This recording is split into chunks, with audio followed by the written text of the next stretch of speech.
dapat mahiya lahat ng nasa gobyerno kasama ang presidente at ang vice presidente. Ibig sabihin, kailangan handa po lahat na busisiin ang budget, handa lahat na ipagtanggol ang budget kung humaharap sa Kongreso.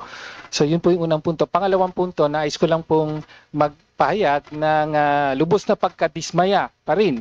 No? Kaya naman po nagkaroon tayo ng pag-defer dito dahil sa paabot o sa sulat mismo ng Office of the Vice President na direktor pa nga ang nakapirma na ang dadalo dito hindi na nga yung Vice President, no?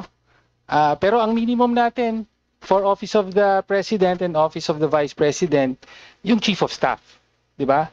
So in the case of the President, yung ang nandito ay ang Executive Secretary. So in the past, no, ang nagpunta rito yung mga Chief of Staff kung hindi pwede yung Vice President mismo.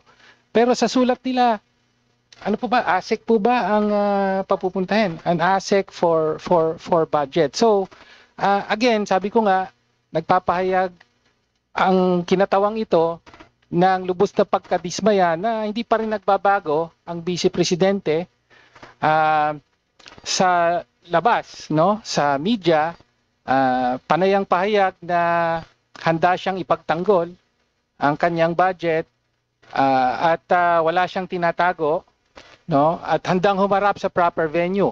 Sa kaso po ng budget proposal for 2026, wala pong ibang proper venue kung hindi ang committee ito, no. Kaya again, lubos na pagkadismaya. At sinabi ng ating Vice Chair na magpapakita raw ang Vice Presidente mismo sa Tuesday. Well, para sa akin, to see is to believe.